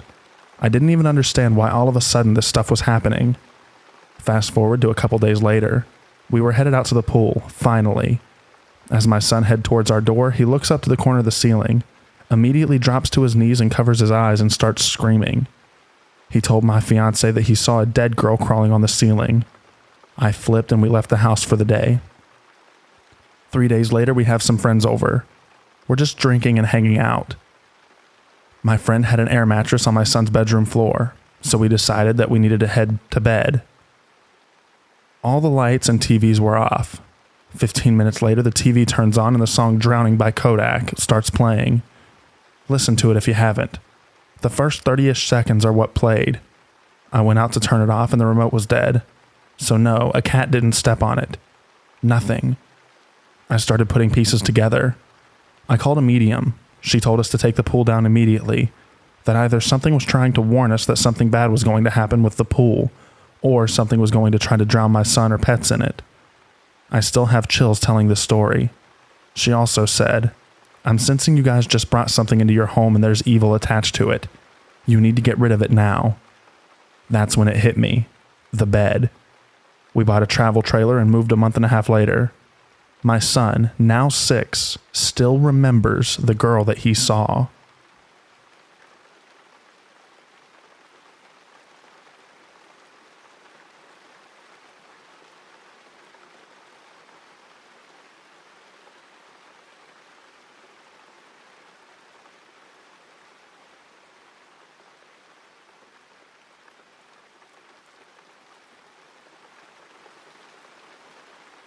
If you haven't read my first story, I strongly recommend that you read the first one first for some better insight.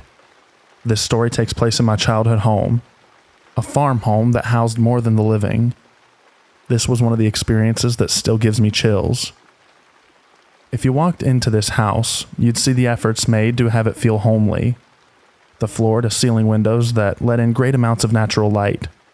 The perfectly worn-in couches and the happy family pictures hung on the walls. But if you stayed long enough, you'd realize why most of the family dreaded even a day trip there. I, about 7 at the time, had a bedroom tucked in the very end of the hall. I'm sure most of you have gotten up to get a drink in the middle of the night, right? Simple. You just sneak out of your room and tiptoe to your kitchen trying to not to wake up your mom and dad. For me, it was much different. First, I needed to muster up the courage just to pull my covers off my head. Then I would look down at the floor and run through the hallway till I reached the opening to the living room. I looked down when I ran to make sure that I never glanced accidentally into the bathroom. See, the bathroom was at the opposite end of the hallway, and the door was almost always left open.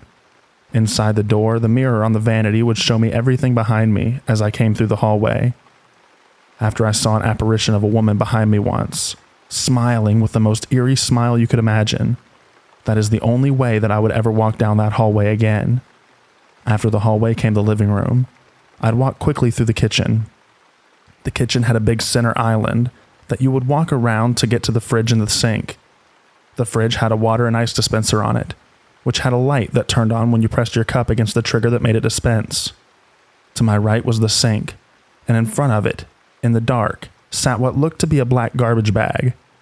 I grabbed my cup out of the cupboard next to me, and right as I lifted the water to the water dispenser, I heard faint sobbing sounds. I tried to brush it off and started to fill my water cup. As soon as the light comes on, it illuminates the room. I look over to the sink, and the bag that I had seen was now gone. I remember jerking my hand away from the fridge unintentionally out of fear. As I did, the light went off, and the bag was back, except more defined. Now I could tell it was a dark shadow curled up in an upright fetal position. I heard the sobbing again, and immediately ran back to my room. I remember that night having a dream about a woman who had lost her baby. The baby got sick and passed away in its sleep, and the woman shortly after hung herself in the old shed at the far end of the property. I have no way to confirm this, but I believe the shadow that I saw was her, and the dream that I had was her way of telling me her story. From then on out, I'd see this sad shadow woman every night I'd get up, in the same spot, and every time I'd also hear her sobbing. She never moved or even tried to look at me. I think she was a very sad soul, kept captive by the evil spirits that controlled our house. I wish I could have helped her move on, looking back at it now. But at the time, I was just a scared child.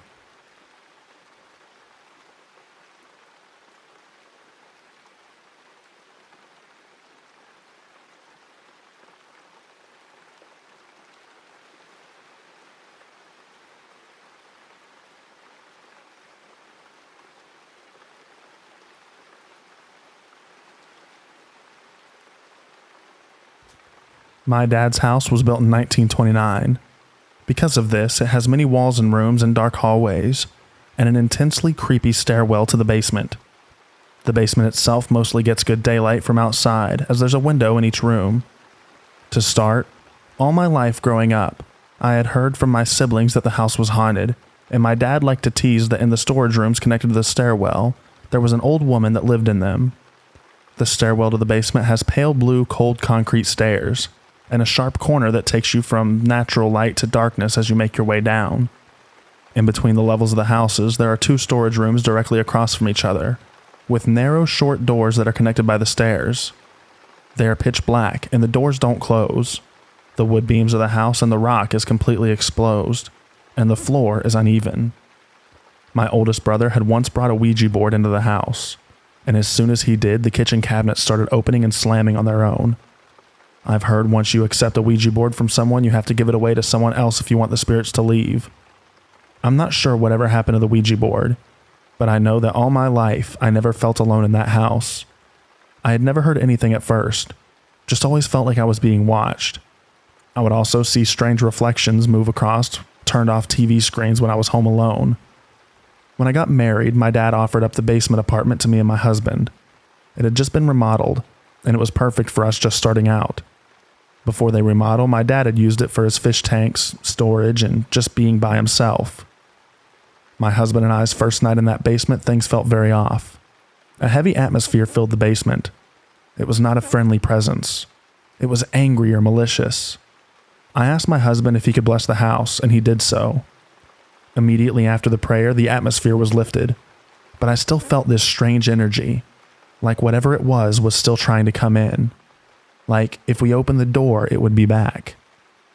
Fast forward 4 to 5 months and I'm pregnant.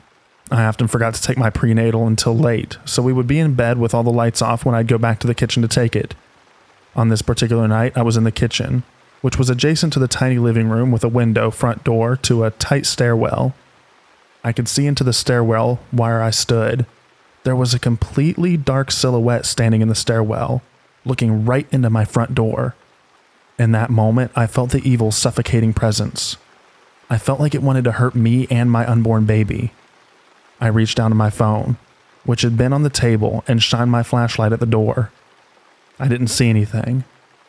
I wondered if it was just my eyes playing tricks on me, so I turned off my flashlight and focused my eyes on the door again to see if it would still look like someone was standing there. The silhouette was gone. I returned to bed, too scared to speak. Shortly after this incident, I was still pregnant. I was waiting for my husband to get home. The evening light cut through my windows in this familiar orangey-yellow hue. I was in my bedroom right next to the door, and that bedroom window was right by the stairwell. You could always hear when someone was coming downstairs, and with the intense light shining up against the closed blinds, you'd see their legs walking down to the stairwell to the front door. As I sat waiting, doing my makeup in front of the floor mirror, I'm not just a weirdo who sits on the floor waiting for nothing, I saw the familiar shadow of someone coming downstairs and heard heavy footsteps. I thought it was my husband. I peeked my head out the bedroom door, which allowed me to see the windowed front door about 10 feet away. Nobody was there in the stairwell. I jumped to my feet and ran to the door and swung it open, convinced my husband had ducked down beneath the glass to prank me. Nobody was there. I went outside and started looking around desperately, running up the stairs to verify that nobody was pranking me. Nobody would have had enough time to climb the 6-foot wall of the stairwell without me seeing and get out of my view. From when I saw the steps coming down and when I was at the top of the stairs, it was about 30 seconds. My husband pulled into the driveway to see me standing at the top of the stairs confused. I even asked him if he'd seen someone running away from the house, and he said no. After those 2 incidents, I asked my husband to bless the stairwell down to the house, and I never saw anything there again. The last incident is in the stairwell of the house. I would often hear strange knocks on the walls that seemed to follow me as I went upstairs to do laundry.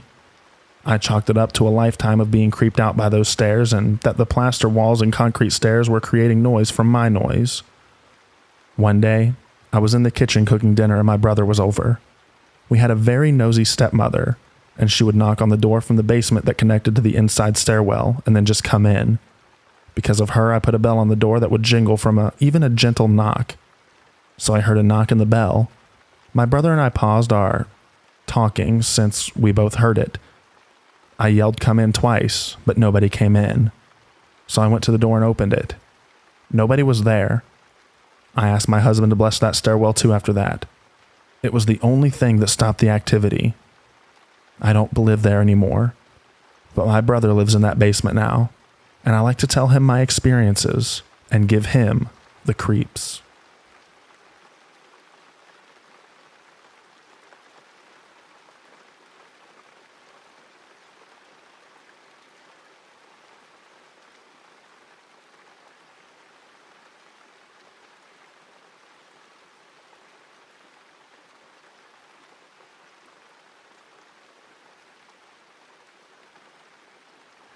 My friends lived a few houses down in an old house that they were renting. They often talked about the house being haunted. They said things would move by themselves or disappear only to reappear later. The most talked about was a pair of jeans set out when my friend was getting ready for work. When he went to get them, they were gone. He figured he must have set them elsewhere, so started looking around. He couldn't find them, so he just got another pair and went to work. When he came home, they were folded up on the kitchen table. He asked his wife where she found them. She said, "I haven't seen them." They went to the kitchen and she claimed she had no idea how they got there. One time I walked over to their house and was going in the side door. As I reached for the doorknob, I saw it twist and open up a few inches. I thought that they saw me coming, so I waited for them to say something. After a few seconds, I opened the door and went in. I said hello and waited. I then went into the house looking for them and calling them. I realized the house was empty and they weren't home. I got a funny feeling and started to leave when I heard a baby crying in their bedroom. I thought, what is going on? I walked into the bedroom and the crying stopped. I got out as fast as I could. They later told me that was the kind of stuff that they put up with. They moved out shortly after that.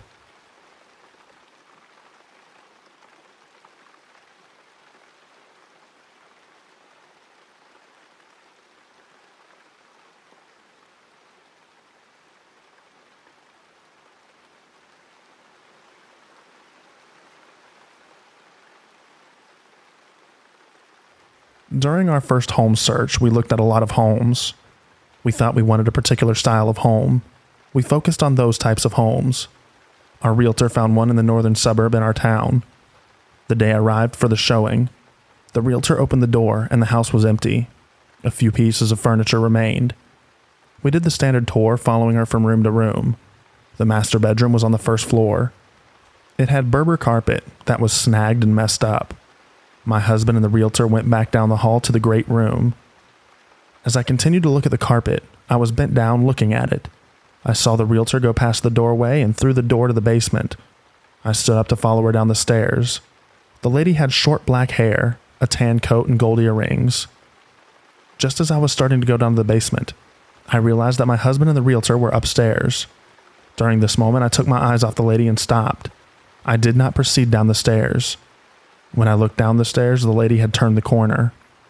The realtor and my husband come down the stairs, saying the basement was next.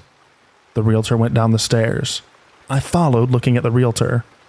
Her hair was different, and her coat was not the same, and no earrings. The basement was empty. All the lights were on and no one was down there. I was spooked. That had to be the prior owner. I faked a headache and called off the next showing. When we left the house, I saw the lady looking out the window at us. I told my husband what happened. He said the realtor told him the owner had passed away. I knew the lady had died in the home. My tribes, I'm Diné and Mississippi Choctaw, believe that you cannot live in a home where someone died. The ghost was not malevolent, but I feel like she was letting me know that she was present.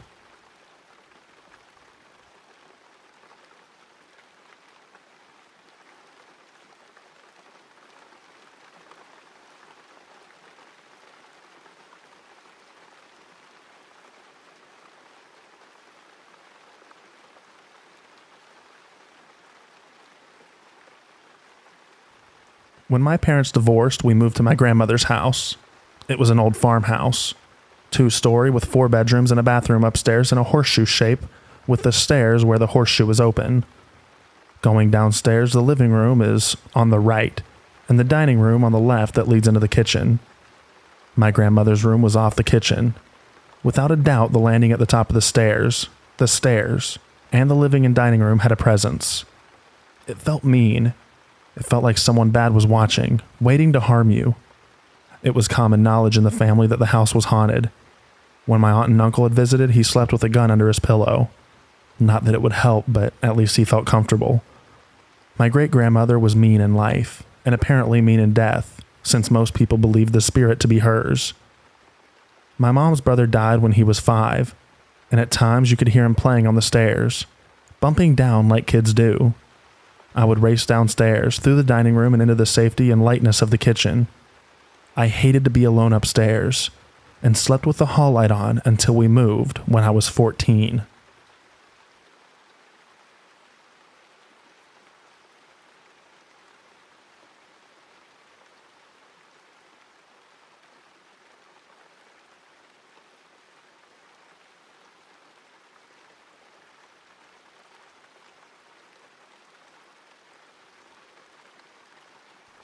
I was house setting in my mother's house when she was visiting my uncle. It was during the day, so I wasn't that scared. But a few hours after she left, I was upstairs fixing my hair, and I heard something like it was a fight between 2 people downstairs in the kitchen. Thinking it was my stepbrother who had come to visit me and trying to scare me, I went downstairs to scare him, but I found no one. I checked all the rooms, but I was alone. I started to get scared and called my brother to see if he was nearby, but he was home in his own house, chilling. Maybe not the scariest story ever, but it did scare me a little. The house is actually haunted, but not by an evil ghost. A nice ghost, as we say.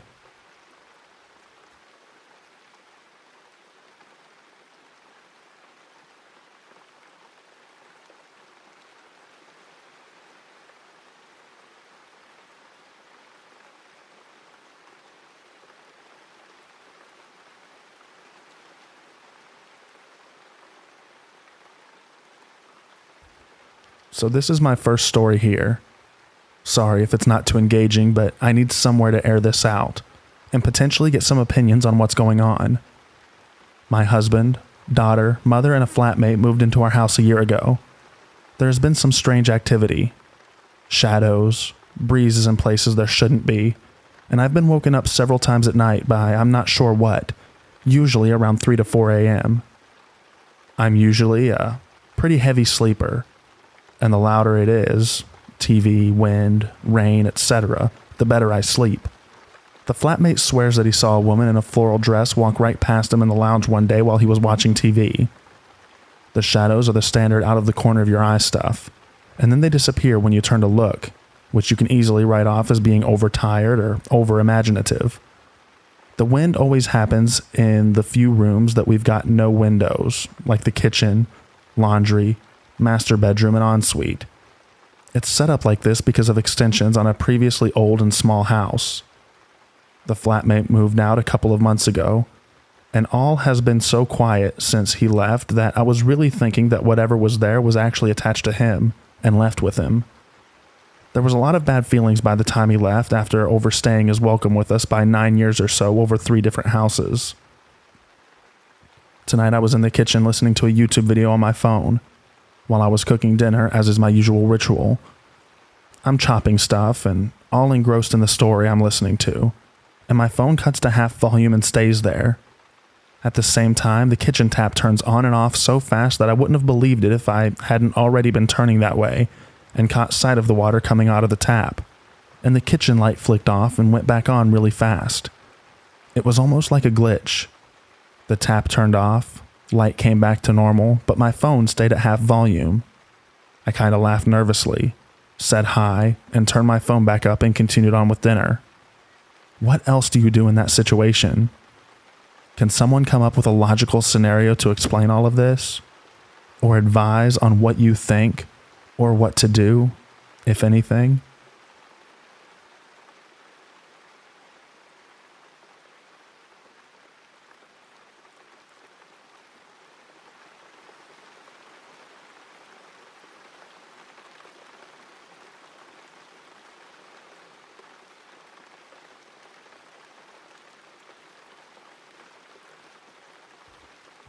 When I was about 7 or 8 years old, I remember going to sleep over at a kid's house. I'll call him Richard. Thought this was a long time ago, so I may be forgetting what his real name is. Their parents were friends with my friends, so we weren't close friends, but I was happy about it. He had what might have been the coolest thing for a kid in the 80s to ever see, a Pac-Man arcade cabinet in his basement. Now, to help you understand this story, you need to understand the layout of the house. This was a raised ranch. You walk in the front door looking at a small set of stairs that lead down to a finished basement area, and a similar set of stairs right next to it going up to the main floor. You could see the kitchen from the landing up the stairs as you entered the house, and to the right was the living room. The left side of the main floor was a hallway to the 3 bedrooms and the bathroom. One was Richard's, where I would be sleeping with another of his friends. I'll call him Michael. But the basement was what I was focused on, because as you went down to the basement family room, there was a hallway that was a small room to the left where the arcade cabinet was. It was a small room covered with brown wood paneling, like all basements in the 80s had. The front door, the coin receptacle, was left open so you did not need quarters. You would just flick the little metal pin to mimic a quarter and play. This is where I wanted to go, but it was time for bed. Now, going into Richard's room, it was covered in WWE wrestling posters and toys. I was not as into them as the 2 of them were. I had Nintendo, but played with them like little kids do. We ended up staying up very late, much too late because the parents just let us do whatever we wanted, as was also common in the 80s, and it was great. This was also my first real sleepover where we had run of the house. Considering we were 3 boys not being watched, we were not doing anything dangerous. Play wrestling, watching TV in his room, and going to the kitchen for junk. However, we were not playing Pac-Man, yet I thought. At some point, I'm sitting in Richard's room by myself. The 2 of them left for some reason. I felt a little uncomfortable for whatever silly reason. They were gone a long time. Self-conscious over the fact that I was not close friends with either of them, I asked myself, what are they doing without me? Let me check. I leave the room and walk towards the basement, thinking that must be it. Even if they were not there, I would get to play, so win-win. I walked down the stairs to the basement where it was dark, but bright enough to see. It may have been a full moon or there were outside lights, because I did not need to turn on any lights. I saw the room and saw the hallway where the arcade waits, but then Richard walked out and stood in front of me. He did not say anything and he was in his underwear. This was really uncomfortable because he looked mad, like he did not want me to go down there. I stood at the bottom step, not moving for a while, none of us saying anything.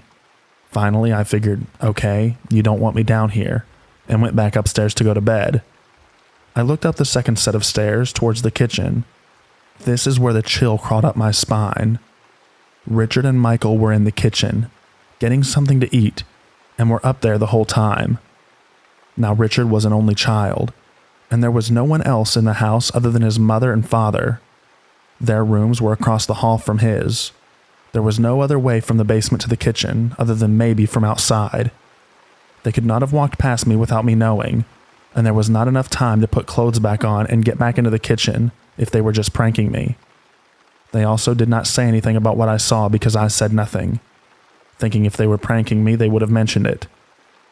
I went into the kitchen and ate some food and went right to bed. Again, if this was a joke, a 7 or 8-year-old boy would have said something. I did not say a word to anyone about the kid in the basement, and to this day, I have no explanation for this.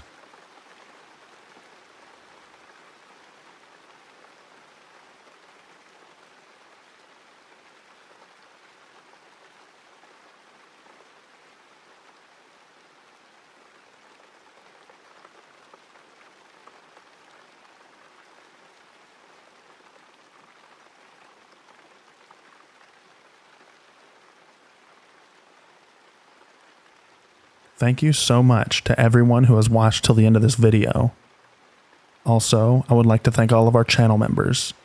Thank you so much Adam Wagner, Miss Janet64, Derek Slank, Helga Andreas, Michael Smith, Furberry's Fables, Samantha Scotton, Glenda's Voiceover Projects, Maxine Gentile, Sad Fish, Interscare Wifey Simp, Pilot, Vanita Tillman, Sarah Rodriguez, Shane Wilson, Sarah Wood, Jacob Ryumi, Claire, Sherry Uchel, Zane Loggins, Martha APS, Hail Mary, Gingerbread, Carrie Morris, Crystal, Brown Doe, Jado, Interscare Wifey, Chili MC, Snowing Wine Drops, Tina Mead, Taylor Ruist, Casey Brown, Caroline Hawksworth, Eric Donter, The Grim Reaper's Nightmare, Simply Complicated, Tangela Young, Miss Cannabis, Anon Q, Mathematica, Christy Goodall, Skincrawler, Ruby Wilson, Jennifer Moyer, Classic Sonic the Hedgehog, Cappy Karma, Paul Reese, Fiamaj K0101. I appreciate each and every one of you. Thank you all for being members. And thank you everyone who watched to the end of this video. I hope you enjoy the rain at the end of it. And I hope you get an excellent night's sleep. Good night, everybody.